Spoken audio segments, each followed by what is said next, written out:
Admiral Emma Mitchell's fingers traced the rim of her coffee mug, now cold and forgotten. The holographic display before her showed something impossible, something that made her question whether the late hours had finally broken her grip on reality. "Run the scan again," she ordered, her voice steady despite the tremor in her hands. The bridge crew of Haven's Defense Command Center exchanged worried glances but complied. They'd already run the scan 5 times. The result remained unchanged. A warship had appeared at the edge of their system, bearing markings that hadn't been seen in 2 centuries. The HSS Nemesis, Earth's final super-dreadnought, the ship that had covered humanity's retreat during the fall. The ship that, according to every historical record, had sacrificed itself to ensure the survival of the Exodus fleet. "Ma'am," Lieutenant James Cooper called from his station, "we're receiving signal patterns consistent with pre-fall Earth military protocols.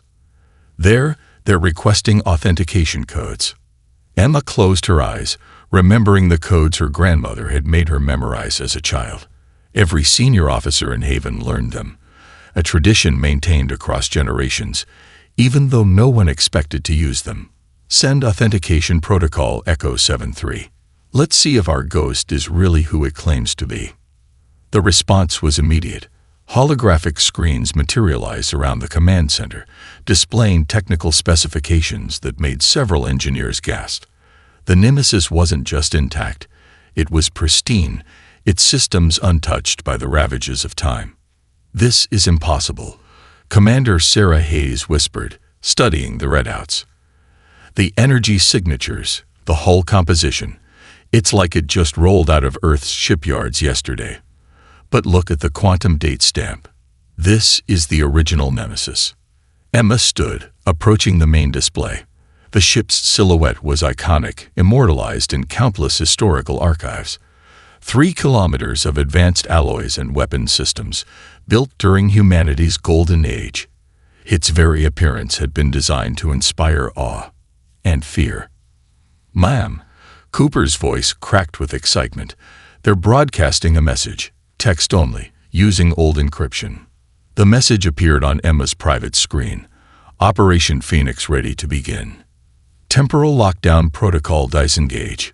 Request immediate secure conference with Haven leadership." Emma's heart raced. Operation Phoenix. Another whispered legend, a rumored last resort plan developed in Earth's final days. Her grandmother had mentioned it once, speaking of classified projects that even Haven's governing council didn't fully understand. "Launch a reconnaissance drone," she ordered. "I want visual confirmation before we—" Alarms blared. Multiple ships dropped out of faster-than-light travel, their signatures unmistakable. Hegemony scouts, the vanguard of their hunter-killer squadrons. They followed it here, Hayes realized, horror dawning on her face. They tracked the Nemesis. The Hegemony ships moved to engage, their organic hulls rippling with weapon ports. But before Emma could order Haven's defense fleet to respond, the Nemesis acted. Its weapon systems, previously dormant, awakened with terrible purpose. The battle lasted exactly 27 seconds. The Hegemony scouts, equipped with technology centuries more advanced than the Nemesis, never stood a chance. Their biological shields, designed to adapt to energy weapons, proved useless against the Dreadnought's kinetic artillery. Their predictive AI systems, accustomed to analyzing modern combat patterns, failed to anticipate tactics developed before their creation. In the stunned silence that followed, Emma received another message. "Admiral Mitchell, this is Captain Jack Reynolds. Earth's last orders remain active. The time has come to take back what's ours." Emma looked around the command center, at the faces of her crew, descendants of the refugees who had fled Earth, who had survived centuries of exile. She thought of her grandmother's stories, of the pride and pain passed down through generations. "Signal the council," she ordered. "Tell them." She paused, allowing herself a smile that would have made her ancestors proud. "Tell them Earth's children are finally coming home." The Nemesis hung in Haven's sky like a promise fulfilled, its hull reflecting their sun's light. A memorial no longer, but a herald of humanity's return. The cryopod's glass cover retracted with a whisper of escaping gases, and Captain Jack Reynolds took his first breath in 200 years. His muscles screamed in protest as medical officers helped him sit up, their uniforms strange yet familiar. Variations on designs he'd known from another lifetime. "Easy there, Captain," a young doctor said, supporting his arm. "Neural recalibration takes a few minutes. You're in Haven's primary medical facility." "The date is—" "I know the date," Jack interrupted, his voice hoarse. "The ship's AI kept us informed during restoration cycles." He closed his eyes, fighting waves of vertigo as 2 centuries of monitored dreams settled into conscious memory. "My crew, all 97 are reviving successfully," the doctor assured him, "though you're the first to be this coherent this quickly." Jack managed a weak smile. "That's because I had the most practice. Over 50 restoration cycles during the wait, each time checking if conditions were right, then back under when they weren't." The medical bay doors slid open, admitting Admiral Emma Mitchell. She carried herself with the same authority Jack recognized from generations of Earth's officers, though her uniform reflected Haven's adaptation to exile. "Captain Reynolds," she said, offering a formal salute that Jack returned despite his shaking muscles. "Welcome to the future. Though I suspect you've been waiting for us rather than the other way around." The ship's eye was explicit about timing, Jack confirmed, accepting a hydration pack from a nurse. Earth scientists predicted the hegemony's biological control systems would start breaking down within 180 to 220 years. We needed humanity to be ready when that happened, but not so established that we couldn't mobilize quickly. Emma pulled up a chair, her expression grave. "The hegemony fleet we detected. It's larger than anything we've seen since the fall. They're not just coming to raid or intimidate. This is an extinction-level force." "Good," Jack said, surprising her. "That means they're scared. They know their control is slipping, and they think wiping us out will prevent." He trailed off, noticing his reflection in a nearby screen. He still looked 35, preserved in time while the world aged around him. His wife, his children, his grandchildren, all gone, living full lives while he slept, waiting for this moment. The ship's AI spoke through his neural link, its familiar presence a comfort in this strange new era. "Captain, the engineer division is ready for inspection. Shall I begin the briefing?" "Not yet," Jack replied, then addressed Emma. "Admiral, what I'm about to show you, what the Nemesis really carries, it's going to change everything. Earth didn't just send you a warship. We brought you the key to ending the exile. But using it," he stood carefully, testing his returning strength. "Using it will cost us dearly." They walked together through Haven's medical center, past rooms where Jack's crew were awakening to their new reality. Engineers, tactical officers, and specialists, each chosen not just for their skills, but for their psychological resilience. They'd all volunteered knowing they might wake to find everything they loved turned to dust. "Your grandmother," Jack said suddenly, looking at Emma. "What was her name?" "Sarah. Sarah Mitchell. She was on the last civilian transport from Luna Base." Jack stopped walking, his expression softening. "Sarah. I remember her. 12 years old, clutching that stuffed penguin she refused to leave behind. She wanted to stay and fight. Told me she could help load ammunition." He blinked back unexpected tears. "She lived a good life. The best she could. Helped establish Haven's first defense fleet. Made sure we never forgot where we came from, or that we'd go back someday." They reached a secure viewing area overlooking the Nemesis, now docked in Haven's largest bay. Its hull gleamed under the station's lights, Earth's flag still proud on its flanks. "Time to show you what we brought you," Jack said, straightening his borrowed uniform. "The hegemony thinks they know human technology, human capabilities. They believe they've calculated every possibility." A fierce grin crossed his face. "They have no idea what Earth's last hours produced. No idea at all. The ship's AI began unlocking the first of many sealed compartments, revealing secrets preserved across 2 centuries of patient waiting. Humanity's exile was about to end, not with a whimper, but with thunder. Haven's Strategic Command Center hummed with tense activity as holographic displays painted the room in harsh red light. Admiral Emma Mitchell stood before the main tactical table, watching as more hegemony signatures appeared at the edge of their detection range. "That makes 300 capital ships," Commander Hayes reported, her voice tight. "Plus support vessels. They're not even trying to hide their numbers anymore." Captain Reynolds studied the formation, his experienced eye-catching details others might miss.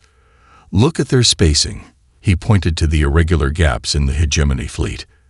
"They're leaving room for ships that aren't there yet. This isn't just an extinction fleet. It's a refugee flotilla." Emma turned to him sharply. "They're running from something." "Not something," Jack corrected, interfacing with the ship's AI through his neural link. "Someone. Their own people." He authorized a data transfer, and new information flooded the tactical displays. During Earth's final days, our xenobiologists made a discovery about the hegemony's control systems. They don't just suppress free will. They're designed to gradually merge their subject species into a single consciousness. The room fell silent as the implications sank in. Hayes was the first to speak. "But it's failing, isn't it? That's why they're coming in force. They're losing control." "Worse than that," Jack said, bringing up biological scans from the Nemesis' recent skirmish. "The controlled species are evolving faster than expected. The hegemony's own biotech is turning against them. They need to eliminate humanity before." Alarms screamed through the command center. New contacts appeared on the displays, dropping out of faster-than-light travel dangerously close to Haven's outer markers. But these ships moved differently, their patterns erratic, almost desperate. "Hegemony design," Emma noted, "but those energy signatures are all wrong." The ship's AI projected its analysis. Detected vessels show signs of biological modification. Crew life signs indicate severe neural pattern disruption. "They're breaking free," Jack whispered. "Faster than we predicted. The hegemony's coming here because they think destroying humanity will stop the cascade effect. They don't realize it's already too late." Through the neural link, the AI showed Jack something that made his blood run cold. "Admiral," he said urgently, "we need to evacuate Haven. Now. Those rogue ships, their biotech is highly unstable. If they get too close to population centers." Emma was already moving. "Hayes, initiate Protocol Omega. All civilian ships to emergency rally points. Military vessels to defensive positions." She turned to Jack. "How long do we have?" "The main hegemony fleet will arrive in 18 hours, but these advance elements..." He studied the erratic movements of the rogue ships. Their crews are caught between control and freedom. They'll either break free completely or... An explosion lit up the tactical display as one of the rogue vessels detonated, its unstable biotech finally failing catastrophically. The blast took 2 other ships with it. "Or that," Jack finished grimly. "This is why the Nemesis had to wait. Earth scientists knew the hegemony's control would break down eventually. They wanted us here at exactly this moment, when the enemy is at their most vulnerable, but before the breakdown becomes uncontrollable." Emma watched as Haven's evacuation protocol sprang into action, procedures rehearsed for generations now being implemented with practiced precision. "You said the Nemesis brought us the key to ending exile. What exactly did Earth send us?" "Not what," Jack corrected. "Who?" "Every member of my crew was chosen for a specific genetic marker, a natural resistance to biological manipulation. The weapon we brought isn't just technology. It's us. Our very existence is antithetical to everything the hegemony built their empire on." The ship's AI interrupted with new data.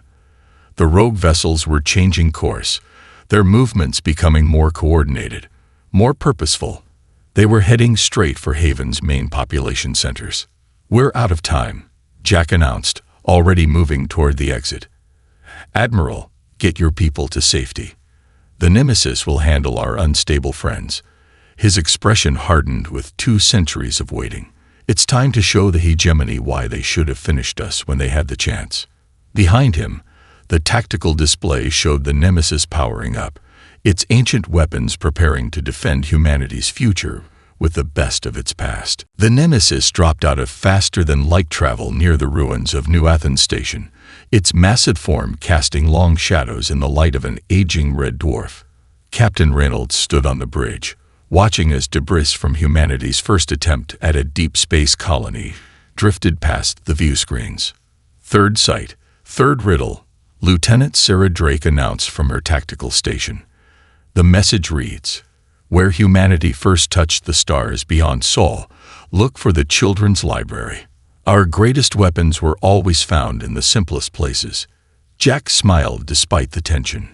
Earth's last defenders had hidden their legacy well, encoding each location in references only humans would understand. The hegemony, for all their biological superiority, never grasped humanity's love of symbolism and story.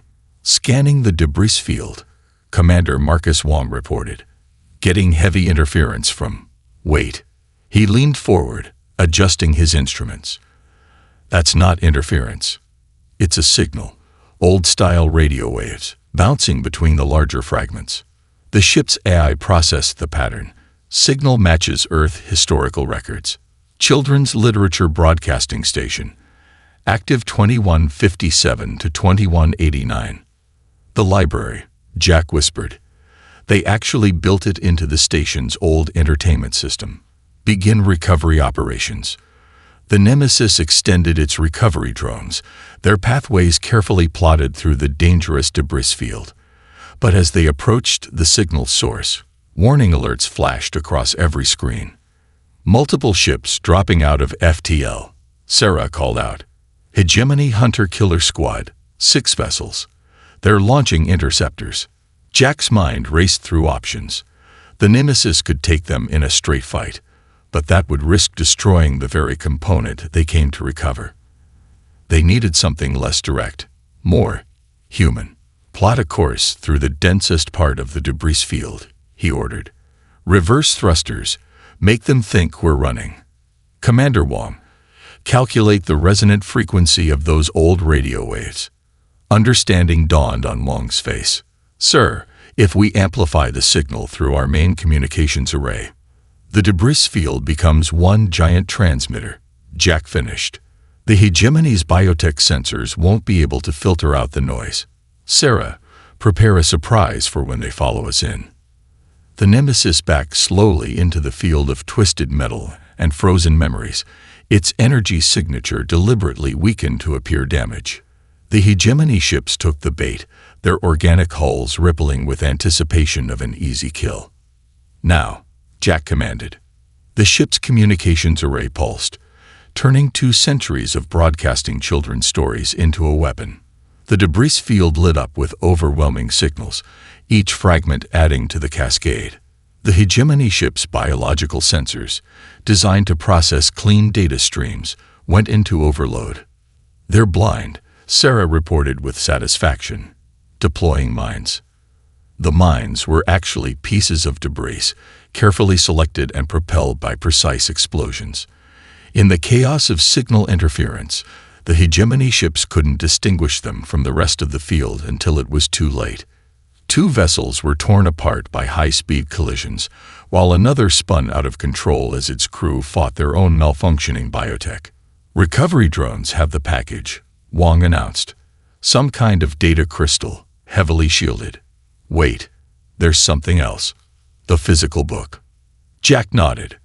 Earth's scientists knew digital data could be corrupted or hacked. Some things needed to be preserved in ways the hegemony would never think to check. "What's the title?" Sarah examined the scan. "Through the Looking Glass" by Lewis Carroll.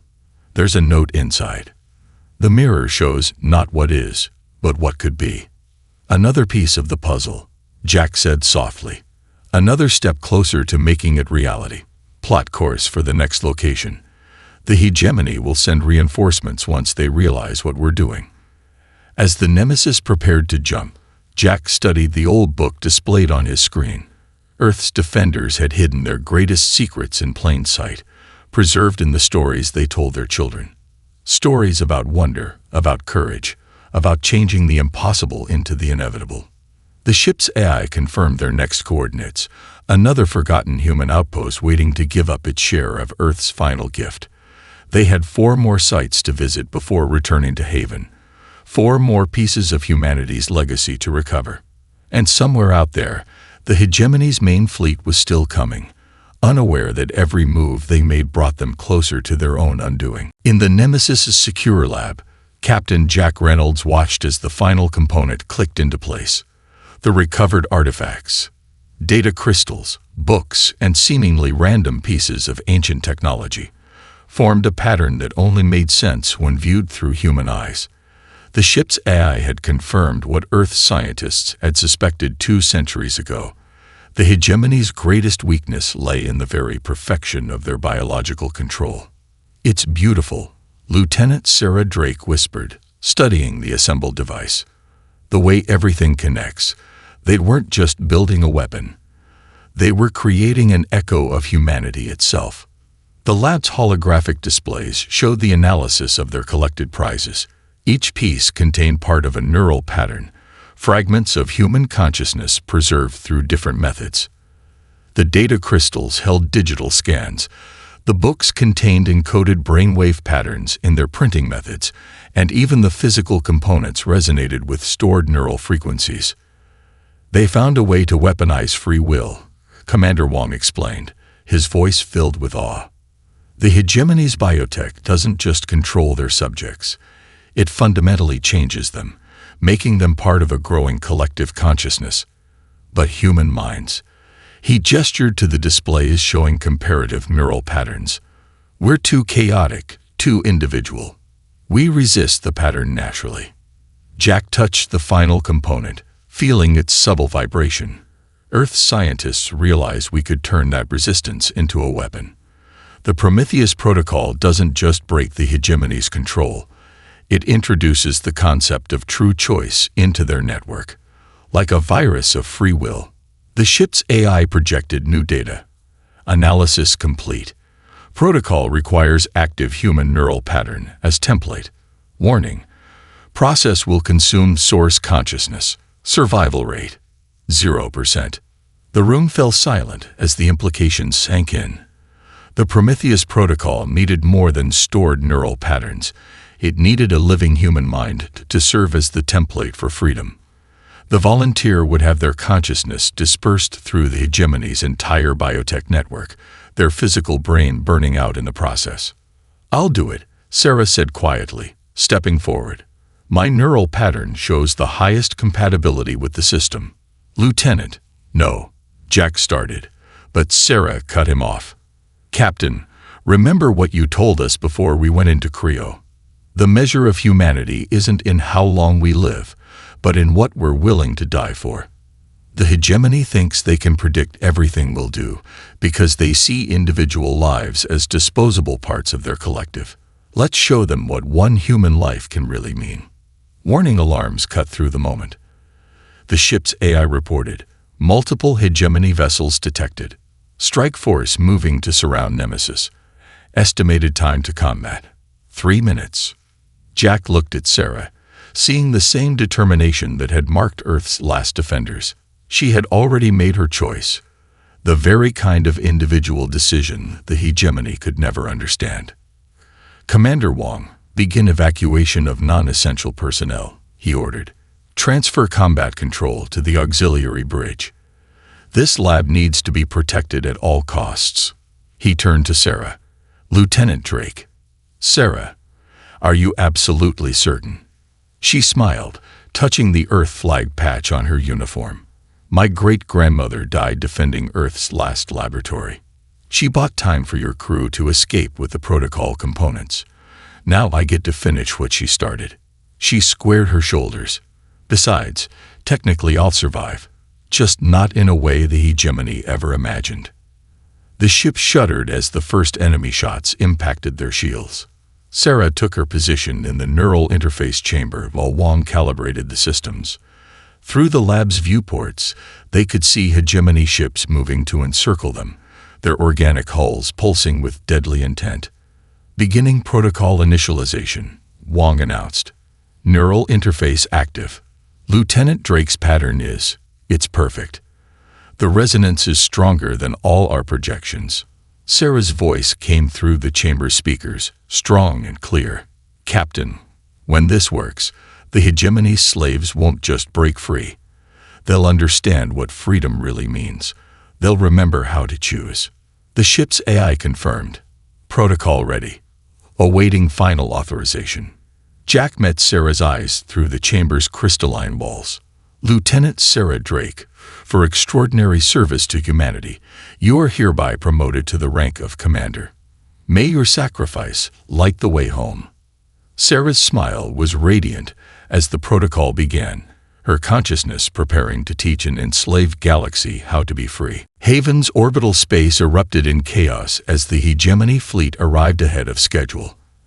Admiral Emma Mitchell watched from the Defense Command Center as hundreds of organic warships tore through space-time, their biomechanical forms writhing with weaponry that had evolved over centuries of warfare. Haven Defense Fleet in position. Commander Hayes reported. Civilian evacuation, 60% complete. The Nemesis is... Admiral, the Nemesis is moving to engage the entire central battle group alone. On the tactical display, the Earth dreadnought accelerated directly toward the heart of the enemy fleet. Captain Reynolds' voice crackled through the command channel. Admiral, recommend you hold your forces back. Let's show them why they should have studied their history more carefully. The hegemony ships moved to encircle the Nemesis, their formation displaying the artificial perfection of hive mind tactics. Bioplasma weapons charge, ready to overwhelm what they perceived as primitive human shielding. Now, Jack ordered from the Nemesis's bridge. Execute Operation Thunderchild. The name wasn't random.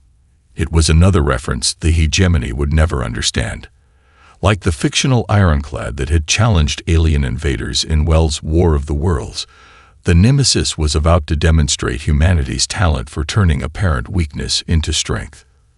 The dreadnought's outdated magnetic acceleration cannons roared to life, but instead of traditional ammunition, they fired specially modified mining charges, the same ones Haven's asteroid miners used every day. The hegemony's adaptive shields, designed to counter energy weapons, couldn't react fast enough to stop simple kinetic impacts. Multiple direct hits, Commander Wong reported from his tactical station. Their biological armor is trying to regenerate, but the mining charges are releasing industrial solvents. They can't adapt to non-military compounds. The hegemony fleet retaliated, their bioplasma weapons lashing out in coordinated salvos, but the Nemesis was already moving, using maneuvers developed for ships 1/10 its size. The massive dreadnought danced through space like a fighter, each movement calculated to protect its most vital systems. Haven Mining Guild vessels are in position, Hayes announced, requesting permission to execute their part of the plan. Emma smiled grimly. Permission granted. Let's show them what else we learned during our exile.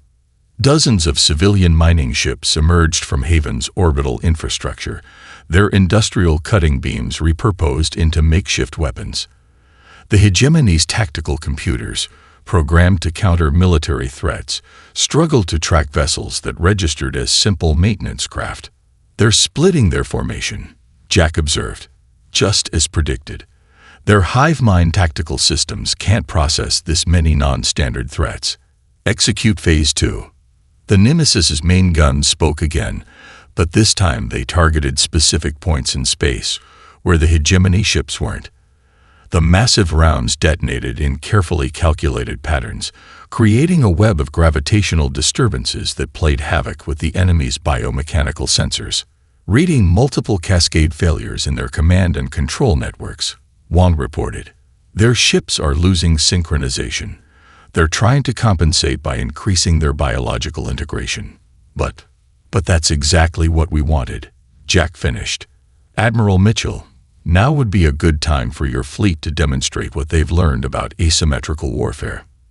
Haven's defense fleet struck from multiple vectors, using tactics developed over 2 centuries of surviving against superior forces. Smaller ships darted between larger hegemony vessels, forcing them to risk hitting their own allies. Electromagnetic pulses, harmless to hardened human systems, created chaos in the enemy's bioneural networks. "We're not just fighting with technology," Emma realized, watching the battle unfold. "We're fighting with every lesson learned during our exile. Every adaptation, every compromise, every makeshift solution." "Exactly." Jack's voice held fierce pride. "The hegemony thinks they drove us to the edge of extinction. They don't understand. They drove us to evolution. Each generation of exile taught us something new about survival." The battle for Haven continued to rage, but its outcome was already becoming clear. The hegemony's perfect formations shattered against humanity's controlled chaos, their unified strategy faltering against attacks their simulations had never considered possible. On the Nemesis's bridge, Captain Reynolds watched as another enemy capital ship succumbed to primitive human ingenuity. "Send word to Commander Drake's team," he ordered quietly. "The hegemony is off balance. Time to show them what else humanity remembered during our long exile. The real battle, the one that would determine the fate of 1,000 enslaved species, was about to begin." In the Nemesis's secured laboratory, Commander Sarah Drake took her final human breath. The neural interface chamber hummed with power as centuries of human planning culminated in a single moment of sacrifice. Her consciousness, transformed into pure information, began its journey through the hegemony's biotech network. "Neural pattern stable," Commander Wong reported, his voice tight with emotion. "Propagation beginning."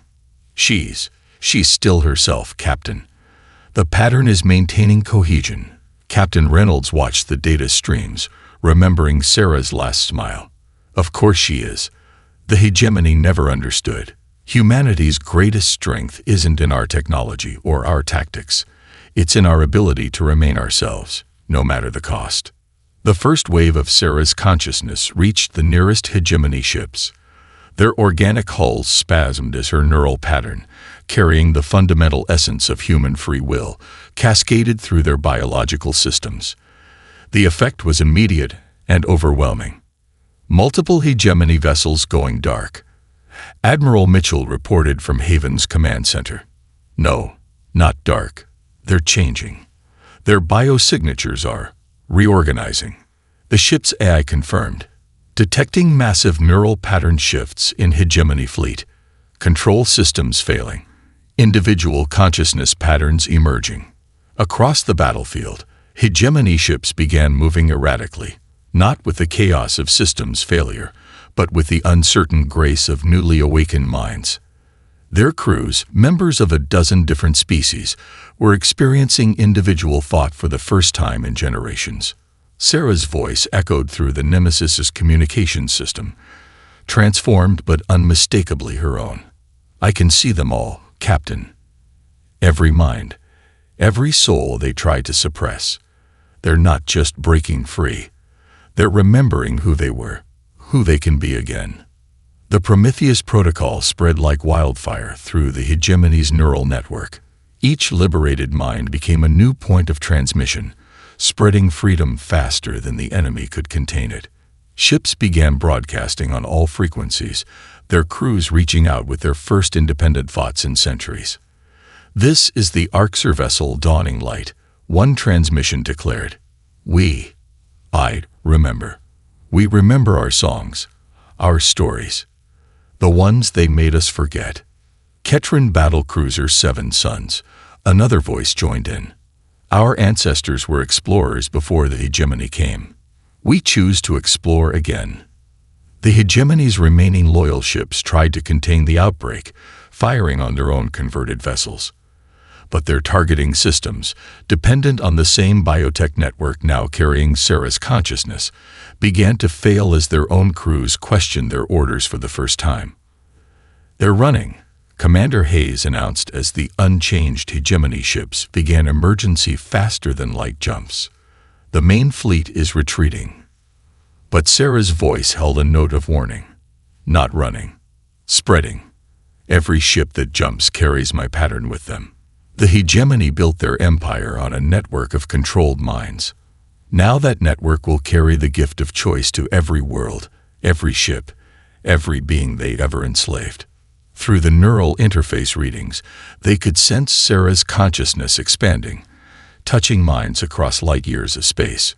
She was becoming something new, not a singular entity, but a living reminder of what it meant to be free. The hegemony didn't just make a tactical error when they exiled us, Jack said softly, watching the liberation unfold.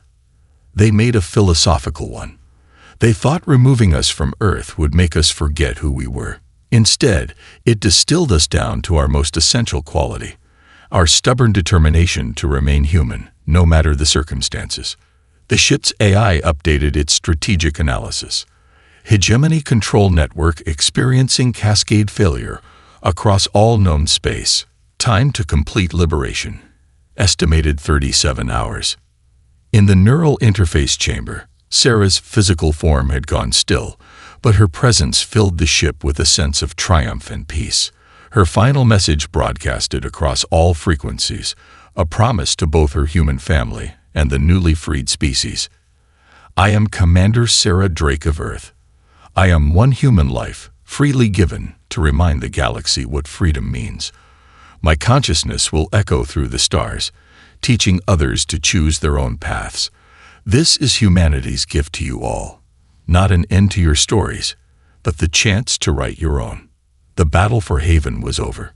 The battle for the galaxy's soul had been won with a single human choice. Earth's orbital space, empty for 2 centuries, blazed with the light of arriving ships. The Nemesis led the vast fleet, its ancient hull bearing the scars of a dozen battles fought on the long journey home. Captain Jack Reynolds stood on the bridge, watching as vessels of every size and design dropped out of faster-than-light travel to join the gathering armada. Reading ships from 37 formerly enslaved species, Commander Wong reported, his voice filled with wonder. They're all broadcasting the same message in their native languages. We come to honor the promise. The ship's AI displayed the growing fleet formation. Final count, 3,127 vessels. Combined crew complement, 2.4 million sentient beings, all ships maintaining parade formation. Jack touched the neural interface panel where Sarah Drake's consciousness had begun its galaxy-changing journey.